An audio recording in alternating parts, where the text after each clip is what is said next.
भारत के startup world में एक नाम जिसे आप या तो पसंद कर सकते हैं या नापसंद, लेकिन इग्नोर वो तो कर ही नहीं सकते। अशनीर ग्रोवर। आखिर क्या है उनकी प्लेबुक जिसने उन्हें फर्श से अर्श तक पहुंचाया? और उनका वो बेबाक अंदाज, वो उनकी असली ताकत है या फिर सबसे बड़ी कमजोरी? चलिए आज इसी को डिकोड करते हैं। लेकिन देखिए, किसी भी इंसान के आज को समझने के लिए उसके कल को जानना बहुत जरूरी है। और अशनीर की कहानी वो किसी चमचमाते बोर्डरूम से नहीं, बल्कि दिल्ली की एक रिफ्यूजी कॉलोनी से शुरू होती है। उनकी जिद, उनका वो जुनून, सबकी जड़ें वहीं हैं। तो चलिए सबसे पहले बात करते हैं उनकी महत्वाकांक्षा की जड़ों की। जरा सोचिए, एक ऐसा परिवार जिसने पार्टीशन में अपना घर बार सब कुछ खो दिया, पाकिस्तान से रिफ्यूजी बनकर दिल्ली आए और एक कॉलोनी में जिंदगी को जीरो से शुरू किया। यही माहौल था अशनीर ग्रोवर के दादा दादी का, और कह सकते हैं कि इसी मिट्टी में उनकी महत्वाकांक्षा के बीज पड़े। और सबसे कमाल की बात क्या है पता है? इतनी बड़ी मुश्किल झेलने के बाद भी उनके घर में कभी पार्टीशन के उस खौफ की बातें नहीं हुई। होती थीं तो बस पुरानी अच्छी यादें। ये जो रेजिलियंस है ना, मतलब मुश्किलों से लड़कर खड़े होने की हिम्मत, ये मानो ग्रोवर के डीएनए में ही आ गई। तो ये सिर्फ संघर्ष की कहानियां नहीं थी, ये एक विरासत थी। एक ऐसी विरासत जिसने अशनीर के अंदर वो आग जलाई कि मुझे कुछ बड़ा करना है, अपनी एक अलग पहचान बनानी है। लेकिन जिंदगी हमेशा एक सीधी लाइन में नहीं चलती। अब कहानी में एक ऐसा मोड़ आता है, एक ऐसा डार्क फेज, जब ग्रोवर का सेट कॉर्पोरेट करियर मानो एक अंधेरी सुरंग में जाके अटक गया। पर जैसा कहते हैं ना, हर सुरंग के आखिर में एक रोशनी होती है। ग्रोवर अपनी सिचुएशन को समझाने के लिए एक दो बसों की एनालॉग देते हैं। सोचिए, एक बस है जो बस चले जा रही है, कहाँ जा रही है पता नहीं, और दूसरी बस है जो शायद धीरे चले लेकिन सही मंजिल पर ले जाएगी। सवाल यही था कि क्या कोई भी बस पकड़ लें या सही बस का इंतजार करें। और फिर वो पल आया जिसने सब कुछ बदल दिया। अर्नस्ट एंड यंग, इतनी बड़ी कंपनी, वहां से जॉब ऑफर मिला।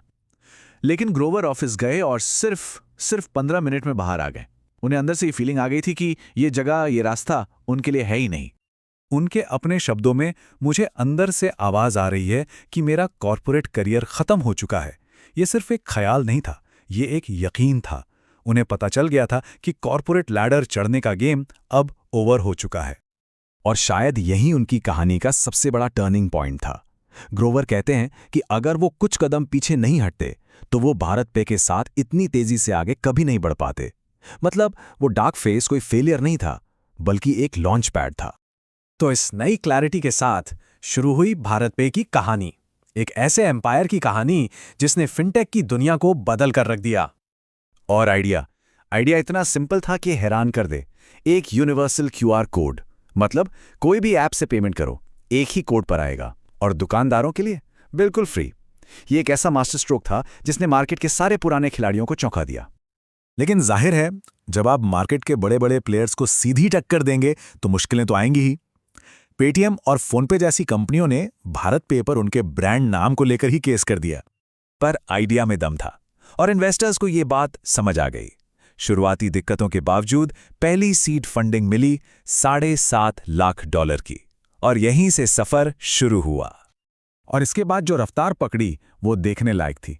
कुछ ही महीनों के अंदर सीरीज बी फंडिंग में सीधे $50 मिलियन।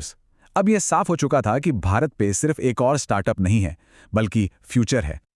और साल 2019 के अंत तक कंपनी की वैल्यूएशन पहुंच चुकी थी $425 मिलियन पर। सोचिए, एक साल से थोड़े ज्यादा समय में क्या कमाल की ग्रोथ थी ये। तो इस रॉकेट जैसी ग्रोथ के पीछे की फिलॉसफी क्या थी? बहुत सिंपल। ग्रोवर का मानना था कि कस्टमर को डराना नहीं है, उसे डरा कर लोन नहीं देना है, उसके साथ फेयर रहो। और इसी सोच ने भारत पे को छोटे छोटे व्यापारियों का भरोसा दिलाया।